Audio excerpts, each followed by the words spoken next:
you or an employer is able to give a $500 a year limit for a special occasion like birthdays, weddings, or something special not related to an employee's performance.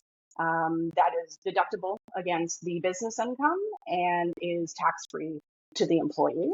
So that's one example. Another example is staff events. If it is provided to everybody at the company, it is actually 100% deductible, where most meals and entertainment is only 50% deductible. And employers, they can have up to 6 of these events per year, and it is non-taxable to the employee, provided it's $150 or less, including taxes, to both the employee and to the spouse. So $150 each. To them, for instance, like a Christmas party or some other company-wide celebratory.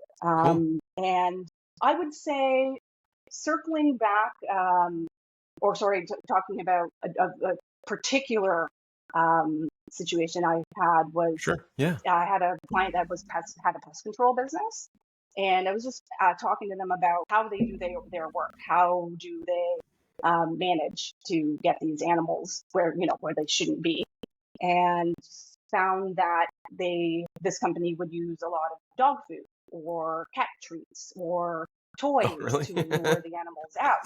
Surprisingly, yes. But fun. Then when I looked at their books, I noticed there wasn't a deduction for any of this. So when I brought this up to them, they said, well, they didn't think CRA would allow that as an expense because it came from, a pet supply company. Yeah. But they used it in the course of their business. They used it to earn income. And, and because of that, we were able to save more taxes. A dad joke that I like to say, the saying, another day, another dollar. Yeah. I like to say an accounting dad joke of another day, another 50 cents, applying to earnings, right? In this case, they were already spending the money on this, dog food or whatnot. And we were able to save every dollar of tax savings. So another day, another dollar, applied in this situation. Yeah. No, that's fun. It's funny when you can actually have conversations with a client, and then you start to uncover, wait, hold on, what are you doing? And then you're like, oh, I think we can deduct that. And then it's like, oh, we've got you got a home office. Okay, cool. Let's talk about that. Yes. Or and it's so it's kind of interesting, some of the little nuances that can be had just by actually having a conversation with people. And then the accountant just kind of triggers as soon as there's something that comes up. No, that's funny.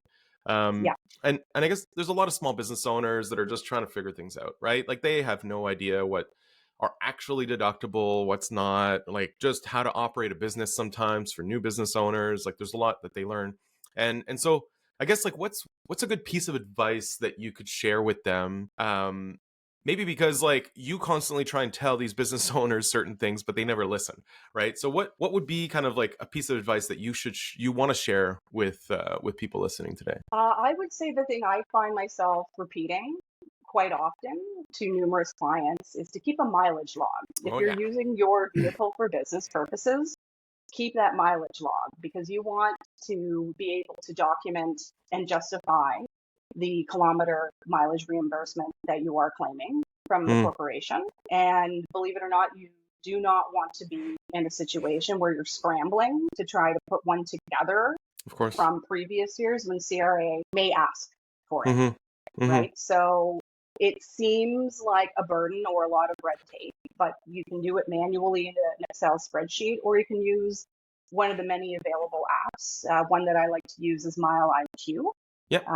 Because it makes it much easier. It's on your phone, and it uses GPS to record your business kilometers. So it seems like such an easy thing to do, but I find that a lot of clients are not the best at adhering to that advice. Yeah, those mileage logs. I had seen some client, I remember I saw an actual client had an actual log in the car, and he was manually doing all of this.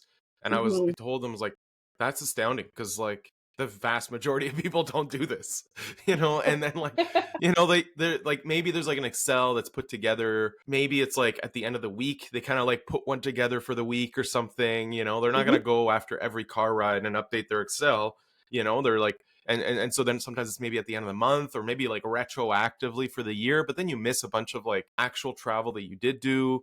It's not really Yes. accurate, like, and so honestly, when I started learning about Mile IQ, it was like, man, this is for sure. Like people should be doing this. Like everybody has their phone on them, and then you Yep. swipe left or right for like business or personal, and it's just like, yeah, it's a game changer. And people aren't stressed out about it anymore. So Yeah. that's huge. Yeah. Um,